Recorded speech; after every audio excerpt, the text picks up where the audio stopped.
할렐루야. 할렐루야. 무덤을 깨뜨리시고 승리하신 부활의 주님이 여러분의 가정의 삶 속에 은혜와 평화가 넘쳐지길 주의 이름으로 축원합니다. 우리 기독교는 예수님의 부활의 사실을 굳게 믿고 또 신앙을 고백을 하고 그 부활의 주님을 널리 증거하는 종교가 우리 기독교라고 볼 수가 있습니다. 우리 기독교 신앙은, 우리의 부활 신앙은, 기독교의 신앙의 모든 기초는 바로 부활 신앙이에요. 이 교회가 세워진 모든 과정도 이 부활의 신앙에 통해서 이 땅에 교회가 세워지게 되었습니다. 만일 예수님의 부활이 없었다고 하면 우리의 믿음도 헛믿음이에요. 만일 예수님의 부활이 없게 되면 우리가 헛수고하는 거예요. 특히 헛된 진리를 따른 사람이 될 수밖에 없었을 것입니다. 성경에 보게 되면 고린도전서 15장 14절에 그런 말씀이 있습니다. 한번 띄워주시면 좋겠는데요. 고린도전서 15장 14절 말씀 시작. 그속에서 만일 다시 살아나지 못하였으면 우리가 전파하는 것도 헛것이요 또 너희의 믿음도 헛것이며, 만일 예수님의 부활이 없게 되면 우리의 모든 전하는 것도 헛것이에요. 우리의 믿음도 헛것이라고 그랬어요. 심지어는 뒤에 보게 되면 우리가 여전히 죄 가운데 있을 것이고 그리스도 안에 죽은 모든 삶 다 망했을 것이다. 이 점이 부활의 신앙은 기독교의 가장 핵심적인 그런 내용이라고 볼 수가 있습니다. 다른 종교와 우리 기독교가 좀 다른 점이 무엇이 있을까요? 유교를 보게 되면, 유교나 그 다음에 이슬람교나 불교를 보게 되면 자기들이 믿고 있는 신을 굉장히 무덤을 크게 자랑을 많이 하고 있습니다. 유교는 공자를 이제 그들이 섬기게 되는데, 이 공자를 보게 되면 1551년에 탄생을 해서 인을 중심으로 해서 유교를 창시했습니다. 유교를 만들어냈습니다. 그러다가 그가 72세에 세상을 떠나게 되었습니다. 그가 세상을 떠난 다음에 그의 무덤을 갖다가 아주 30번 죽채찍을 해가지고 여러분들이 이 그림을 보는 것처럼 무덤을 크게 이래 만들어 놓고 박물관을 만들어 놨습니다. 그래서 이 가로가 한 54m, 세로가 34m, 높이가 30m 크게 이렇게 기명을 만들어 놓고 무덤을 그렇게 자랑을 하고 있습니다. 이 무덤 안에 공자가 있다는 얘기. 그 세계의 이 유교를 믿는 사람들이 그 공자의 무덤을 찾아가서 이곳에 무덤 안에 공자님이 계시다, 그런 마음으로 그걸 신봉하는 그런 종교가 바로 유교의 종교입니다. 그 다음에 이슬람교를 보게 되면, 이슬람교도는 우리가 잘 아는 마음에 드는 사람이 이슬람교도를 만들어냈습니다. 그러다 그가 이제 1571년에 태어나서 동굴에서 명상을 하다가 그 알라신의 그 계시를 받아서 마침내 그가 이 이슬람교도를 만들어냈다가 마침내 그가 이제 세상을 떠나게 되었습니다. 그가 세상을 떠나게 되자 저 사우디아라비아 메카에 가게 되면 마음못해 무덤을 크게 만들어 놓고 전 세계 이슬람교도 믿는 사람들이 이곳에 가서 순례하면서 그들의 무덤을 이렇게 돌아보면서 그들이 이래 신봉하는 것이 이슬람교도의 하나의 특징이라고 볼 수가 있습니다. 불교를 보게 되면, 불교를 우리가 석가모니를 이래 믿지 않습니까? 이 석가모니는 BC 563년에 그 히말라야 산맥에 있는 남쪽의 작은 왕국 카필라 룸비에서 이분이 세상에 태어나게 되었습니다.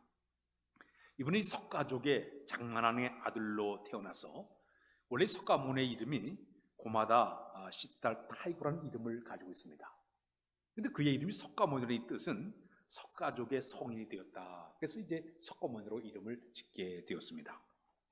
29살에 그가 출가를 해서 50년 동안 열심히 수행을 하고 제자를 열심히 가르치다가 80세에 이제 그가 인도에 있는 그 길가에 서 있는 두 나무 그루에 서서 누워서 죄들이 다 지켜보는 가운데서 누구를 추종하지 말고 스스로 등불을 밝혀라. 그리고 이제 그가 세상을 떠나게 되었습니다. 그 세상을 떠나자 그의 유해를 이렇게 화장을 했더니 거기에 사리가 나오게 되었어요. 그 사리를 나눠가지고 8등분을 쭉 해서 8개국에 그 사리를 보내게 되었습니다. 한번 그림을 띄워보면 그 사리 그림이 나오는데 석가모니 사리함을 만들어 놓고 또 사리를 갖다가 이렇게 해서 각 곳에 이제 사방에 보내서 그 살을 이제 자랑을 하는 종교가 이 석가모니 무덤의 특징이에요. 우리나라에도 이 석가의 진관사리가 들어가게 되는데 그 봉안동 곳에 9개의 절에 보내서 아주 열심히 그 사리를 이렇게 자랑하면서 섬기는 것이 불교 안의 특징이라고 볼 수가 있습니다. 한때 어떤 일이 있었는가 하면 이 석가모니의 뼈가 발견이 되어서 인도네시안 불교 국가에서 아주 떨썩하게 떠든 적이 있었습니다. 그 석가모니의 유명한 그 뼈들을 잘 지른하고 수백만 인도 사람들이 경에 찬 마음으로 행진을 하고 많은 사람들이 그 뼈 앞에 가지고 합장을 하고 절을 하고 그런 일이 벌어졌어요. 그 모습을 본 우리 기독교 선교사가 말하기를 만일 저들이 예수님의 뼈를 발견할 수만 있었다고 하면 우리 기독교는 산산조각이 났을 것이다. 그런 얘기를 했습니다. 불교도 유교도 이슬람교도 전부 무덤을 자랑해요. 무덤 속에 있는 자기들의 그 섬기는 그 사람 갖다 추앙하는 것이 이 다른 종교의 하나의 특징입니다. 그럼 우리 기독교는 좀 달라요. 우리 기독교를 우리가 믿고 있는 예수님은 이 땅에 오셔서 33년의 짧은 생애를 사셨습니다. 게다가 우리 예수님께서 인류의 모든 죄를 다 한 몸에 담당하시고 십자가의 고통을 달하신 다음에 돌아가신 지 3일 만에 특히 십자가에 돌아가실 때 우리 예수님께서 이런 말씀을 했습니다.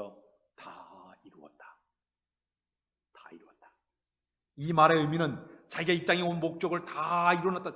온 세상 사람들의 모든 죄를 다 담당하시고 돌아가심을 통해서 인류의 모든 죄를 다 속죄했다. 그런 다음에 다 이뤘다 하시고 돌아가시지 않았습니까? 돌아가신 지 3일 만에 우리 예수님께서 부활하심을 통해서 죄와 사망의 모든 것을 이기신 분이 바로 우리 주님이세요.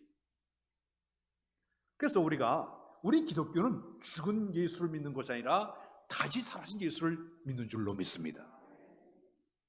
뼈가 묻힌 무덤을 자랑하는 종교가 아니라 우리 기독교는 빈 무덤을 자랑하는 종교가 우리 기독교예요.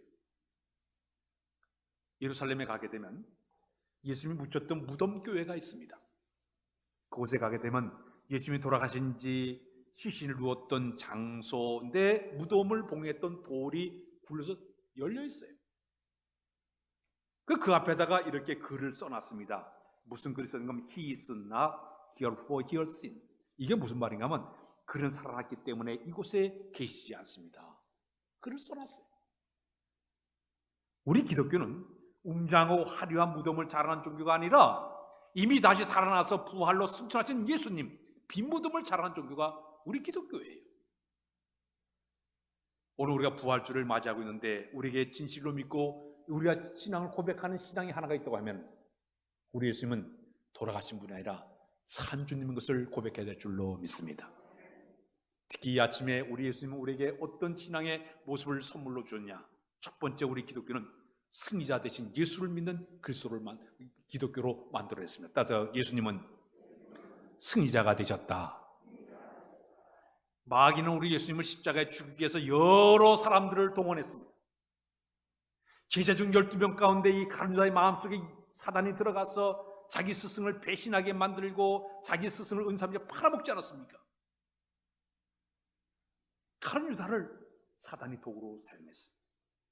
그 다음에는 그 당시에 종교지도자들, 그 당시에 제사장과 선과 장로들을 충동질해서 예수님을 향해 증오심을 갖고 시기하는 마음을 품게 만들어서 예수님을 잡아주는데 앞장서서 그들이 앞에 서서 예수를 팔아먹는, 예수님 갖다 죽이는데 앞장을 서게 만들었습니다. 거기다가 로마의 빌라도 총독의 마음속에 비겁한 마음을 쓱 집어넣고 불법으로 재판을 한 다음에 예수님을 십자가에 죽이는데 그를 내놓게 하는데 그를 결정적으로 사용한 것이 바로 그들의 모습이었습니다. 당시에 종교지자들은 예수를 갖다가 십자가 못 박아 죽이기만 하면 자기들이 종교적인 권위를 찾는 줄 착각을 했습니다. 백성들의 마음을 돌이켜서 자기들 종교할 것으로 착각을 했습니다. 그러면서 모든 백성들에게 자기 존경받는 인물로 가기 위해 예수를 십자가 못 박아 죽인 거예요. 그러나 그들이 그런 마음을 가지고 예수를 십자가에 죽였지만은 그 꿈이 산산조각이 났지 않습니까? 우리 예수님께서 돌아가신 3일 만에 부활하심으로 무덤을 깨뜨리고 부활하게 되죠. 죄의 권세와 사망의 것을 다 이기는 뿐만 아니라 그 당시에 불의하고 포악하고 음흉했던 종교지자들, 정치인들에게 의가 반드시 승리한 것을 보여주게 됐고 사단의 모든 계력이 딱 무너지는 끔찍한 승리의 대반전을 이룬 사건이 부활의 역사가 된 줄로 믿습니다. 부활은 운명했던 종교지자들, 앞장섰던 그 당시 정치인들, 사단의 모든 계력을 다 이긴 것이 바로 십자가의 사건에서, 부활의 사건이 바로 그런 사건을 우리에게 만들어내고 있습니다. 고린도 15장 55절로 57절을 보게 되면 이런 말씀이 있습니다. 우리 다 같이 한번 읽게요. 시작. 사망아 너의 승리가 어디 있느냐? 사망아 내가 쏘는 곳이 어디 있느냐?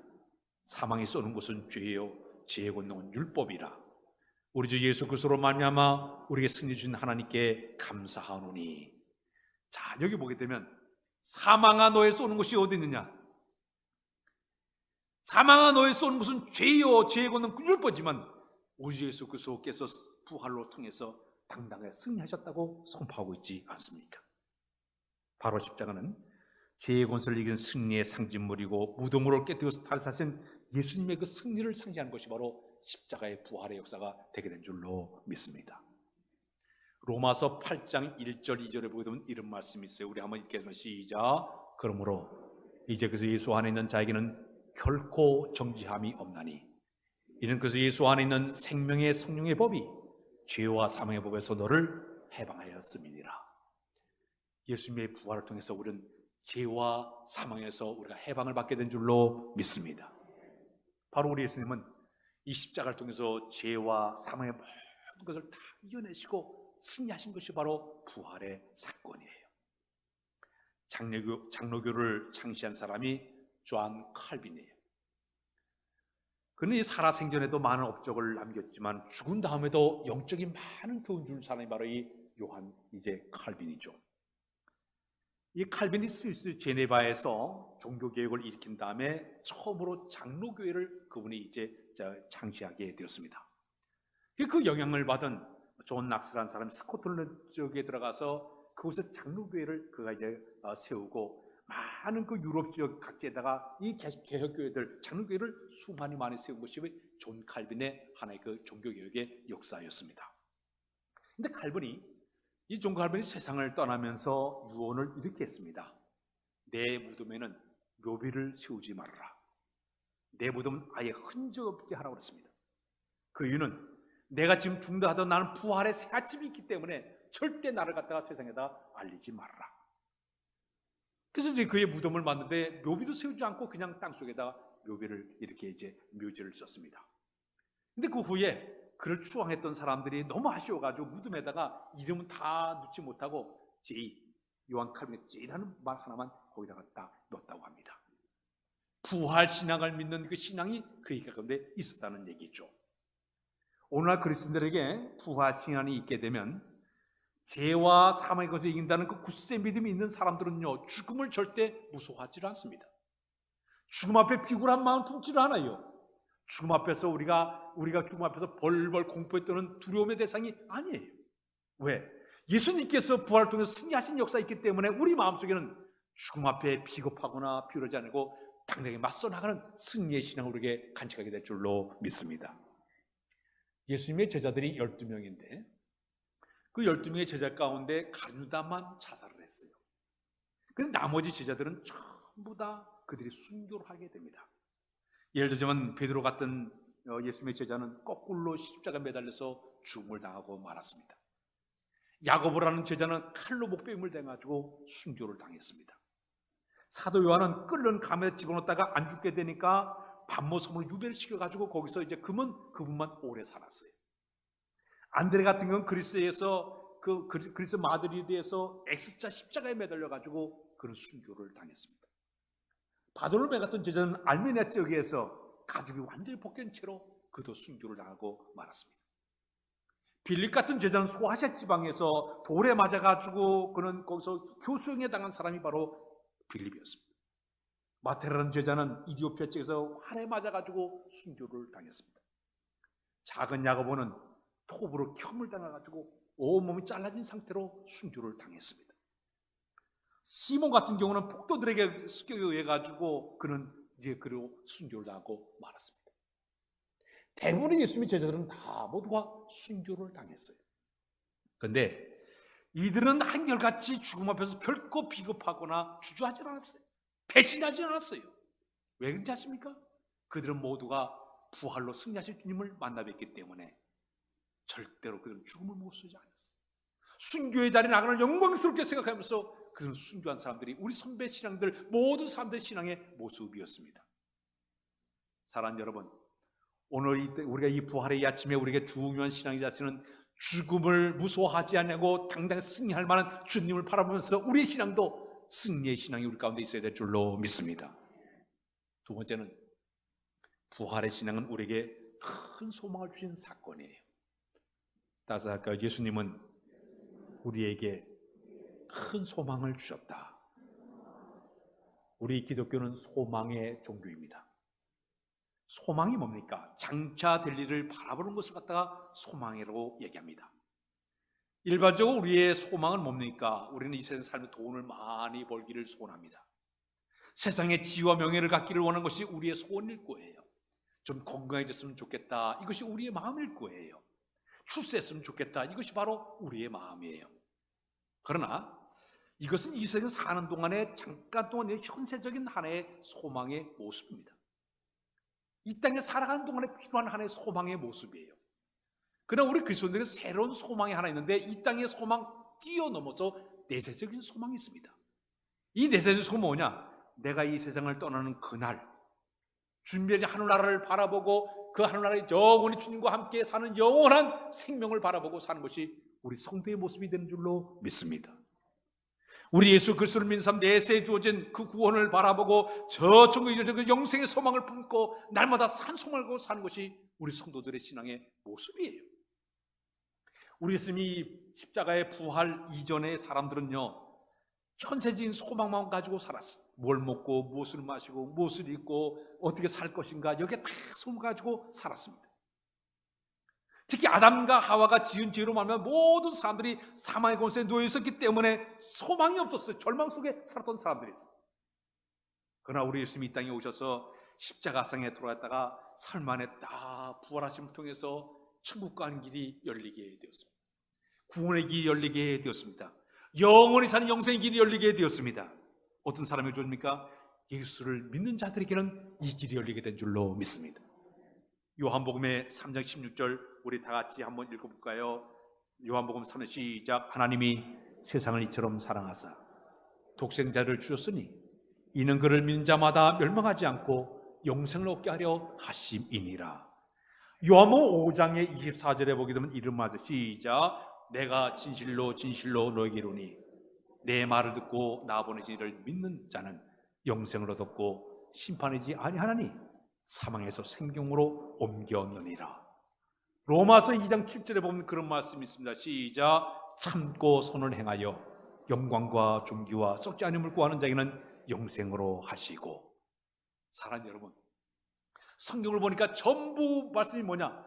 우리의 예수를 믿었긴 자들에게 주신 선물이 뭐냐? 하나님께서 우리의 구원의 길을 열어주시고 영원한 생명을 우리에게 주신 것, 십자가의 부활의 사건이 있었기 때문에 우리에게 이 선물을 우리에게 주신 줄로 믿습니다. 이것 때문에 우리는 영생의 소망을 가지고 그 약속을 굳게 믿고 이 땅에서 우리가 신앙생활을 하게 되는 것이에요. 우리 예수님이 이 땅에 계실 때 십자가에 돌아가서 3일 만에 부활하지 않았습니까? 부활하신 다음에 자기의 부활한 모습을 사람들에게 다 보여줬어요. 11번 나타나서 자기의 부활한 모습을 다 보여줬습니다. 요한복음 20장에 보게 되면 막달라 마리아에게 처음으로 자기의 부활한 모습을 보여줬습니다. 또 여러 여인들에게 자기의 부활한 모습을 보여줬습니다. 누가복음 24장에 보니까 엠마오길에 가는 두 제자에게 나타나서 자기의 부활한 모습을 다 보여주고 같이 식사까지 하게 됩니다. 고린도서에 보게 되면 베드로에게 자기의 부활한 모습을 친히 보여줬고, 요한복음 20장에 보게 되면 제자들이 방 안에 있었을 때 갑자기 훅 들어오시더니 너에게 평안이 있을지어다 하시면 자기의 부활한 모습을 보여줬어요. 그 당시에 도마가 없었어요. 또 도마가 있을 때 우리 주님께서 쓱 오시더니 도마에게 내 손을 내밀어서 내 옆구리에 집어넣어봐라. 내 손을 내 손가락에 이 손바닥에 넣어봐라. 자기의 부활한 모습을 보여주기도 했습니다. 그리고 이제 하늘로 승천할 때 500명이 보는 앞에서 싹 부활한 모습을 보여주면서 하늘로 올라가지 않았습니까? 하늘로 올라간 다음에 이제 끝난 줄 알았더니 우리 주님께서는 우리가 잘 아는 대로 스데반 집사가 돌에 맞아 순교할 때 부활한 주님께서 벌떡 일어나서 하늘 보좌 우편에서 자기의 부활한 모습을 스데반 집사에게 보여주기도 했습니다. 사도 바울에게 부활한 모습을 친히 보여주면서 부활의 주님을 그에게 사도 바울에게 보여주기도 했습니다. 밤모섬에 유배로 끌려가 있었던 사도 요한에게 주님이 친히 나타나서 친히 자기의 모습을 다 보여주게 됩니다. 자, 그러니까 부활의 주님을 만났던 모든 사람들이 소망을 품었습니다. 지금 내가 죽는다 하더라도 저 부활의 주님처럼 나도 부활해서 저 영원한 세계에 들어가겠다, 이 소망이 그들 가운데 있게 되었습니다. 스데반이 돌에 맞아 순교할 때 수많은 폭도들이 돌을 들어가지고 그를 죽이려 하게 되었습니다. 그때 스데반 집사가 돌로 치는 폭도들을 바라보다 갑자기 하늘을 보니까 저 하늘에 하나님 보좌 우편에 계신 주님이 벌떡 일어났어. 그의 그 순전 거룩한 피를 받고서 서 있는 모습을 바라봤습니다. 그때 스데반 집사가 내가 하나님 보좌 우편에 서 계신 내가 주님을 바라보느라 소리치지 않았습니까? 거기 있는 사람들은 다 못 봤어요. 그러나 스데반 집사는 그 영광스러운 그 자리를 바라보니까 죽음을 모소하지 않았습니다. 그들이 돌을 쳐서 피를 흘리며 죽어가면서도 부활의 주님을 바라봤기 때문에 그는 천사처럼 환한 얼굴하고 자는 것처럼 하나님 나라 간 사람이 바로 스데반 집사가 된 줄로 믿습니다. 왜? 소망의 주님을 바라봤기 때문에, 부활의 주님을 바라봤기 때문에 죽음을 두려워하지 않고 전혀 눈 하나 깜짝 안 하고 순교의 자리까지 간 이유는 뭡니까? 부활의 주님을 바라봤기 때문에 그에게 소망의 은혜가 주어지게 된 줄로 믿습니다. 사랑하는 여러분, 우리가 신앙생활하면서 부활의 주님을 만난 사람은, 부활의 주님과의 진정한 영적인 만남을 가진 사람은요, 죽음도 무서워하지 않고 신앙을 지켜나가게 될 줄로 믿습니다. 전혀 어떤 상황에도 절대 흔들림이 없어요. 두려워하지 않아요. 염려하지 않아요. 걱정하지 않아요. 부활의 주님이 나와 함께 하심을 굳게 믿을 때 우리는 어떤 절망도 고난도 시련도 이겨내는 승리의 사람이 되게 될 줄로 믿습니다. 그렇다면 이 승리하신 부활의 주님, 우리의 영원한 소망이 되신 그 부활의 주님을 내가 만나 뵀으면 우리가 할 일이 있습니다. 우리 부활의 주님을 열심히 나가서 전해야 될 줄로 믿습니다. 다시 할 건, 나는 부활의 증인이 되어야 된다. 사도 바울은 복음을 증거할 때 어느 곳에 가든지 항상 전하는 것이 두 가지가 있습니다. 하나는 십자가를 전했고, 두 번째는 부활의 주님을 증거했습니다. 그는 자기 자신이 부활의 주님을 만났다고 그는 직접적으로 얘기하게 되었습니다. 고린도서 15장에 보게 되면 15장 8절 우리 한번 띄워줘 볼까요? 시작. 맨 나중에 만상에 떼지 못하여 난 자 같은 내게도 보이셨느니라. 이 사도 바울은 다메섹에서 부활의 주님을 직접 만나 뵀어요. 사울아 사울아 내가 어째 나를 핍박하냐? 나는 내가 핍박하는 예수라. 그는 부활의 주님을 딱 만나면서부터 그의 삶에 엄청난 변화가 일어납니다. 그동안 철저히 율법주의고 바리새인으로 살아왔던 그 과거의 모든 것을 다 뒤로 해버립니다. 가말리엘 문에서 봤던 수많은 모든 것을, 세상의 부귀와 영화와 권세와 자기 지식과 경험을 다 배설처럼 버리고 그는 복음을 증거하는 데 앞장선 사람이 바로 사도 바울이었습니다. 그는 어느 곳에 가든지 사람들에게 전도할 때마다 내가 부활의 주님을 만나 뵀다고, 나는 율법적인 사람이었고 나는 바리새인 사람이었지만은 나는 이제 부활의 주님을 만났기 때문에 내가 부활의 주님을 증거한다고 어느 곳에 가든지 전하기를 시작을 했습니다. 그 복음을 전하다가 돌에 맞기도 했습니다. 옥에 갇히기도 했습니다. 매질당하기도 했습니다. 그럼에도 목숨 걸고 어느 곳에 가든지 부활의 주님을 열심히 증거한 사람이 바로 사도 바울이었습니다. 그가 67년도에 로마 감옥에 갇혀서 이제 순교의 날을 기다리고 있었을 때, 그는 저 에베소 지역에서 목회하는 젊은 지도자, 젊은 목회자 디모데에게 편지를 써가지고 편지를 보냈습니다. 그 편지 내용을 보게 되면 디모데서 4장 7절 8절에 이렇게 썼습니다. 우리 한번 띄워줄까요? 시작. 나는 선한 싸움을 싸우고 나의 달기를 마치고 믿음을 지켰으니 이제 후로 나를 위하여 의의 면류관이 예비되었으므로 주 곧 의로우신 재판장이 그날에게 주실 것이며 내게만 아니라 주의 나타심을 사모하는 모든 자에게 도니라. 그는 죽음을 앞에 두고 있으면 순교의 시간이 찰칵찰칵 다가온데도 디모데에게 편지를 써. 나는 선한 싸움을 다 싸우고 믿음을 지켰다. 그러나 이제후로는 나를 위해 의의 열관이 준비가 되었다. 주 곧 하나님께 나에게 그날 주실 것이다. 그걸 그대로 믿고 그는 당당하게 죽음을 두려워하지 않고 죽음의 때를 기다렸던 사람이 바로 사도 바울이었습니다. 그러다가 마지막 순간 그는 저 마메틴의 감옥에서 멀지 않은 곳 오스틴 가두에 가서 목이 잘려서 순교한 사람이 바로 사도 바울이었습니다. 그는 부활의 증인으로 당당하게 복음을 증거하다 하늘나라에 간 사람이 바로 사도 바울이었습니다. 사랑하는 여러분, 오늘 우리 신앙생활에 변화를 가져와야 되는데 어떻게 변화가 일어날까요? 내가 어떻게 전도해야 될까요? 부활의 주님과의 만남이 있어야 당당하게 그 주님을 선포하게 될 줄로 믿습니다. 오랫동안 예수 믿어도 부활의 주님과의 영적인 만남이 없는 사람은요, 당당하게 주님을 선포하지 못해요. 전하지를 못해요. 그러나 주님과의 진정한 만남을 가진 사람은 어느 곳에 가든지 내가 만난 예수를 전할 수가 있을 거예요. 형상적으로 만나기보다 내가 영적인 감동을 받고 체험을 얻게 되면 내가 만난 그 하나님, 내가 영적으로 체험한 그 하나님을 어느 곳에 가든지 증거하고 전하는 부활의 증인의 사명을 다하는 모습이 되게 될 줄로 믿습니다. 1896년도에 폴란드 태생이었던 생케비치라는 사람이 책을 하나 내놨습니다. 쿠오바디스라는 책을 만들어냈어요.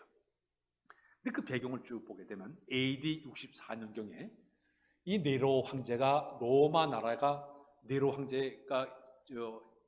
정치할 때 그 로마 그 시내에 불이 났습니다. 아마 기름 창고 쪽에서 불이 나면서 로마 시내가 전체 화염에 휩싸이게 되었습니다.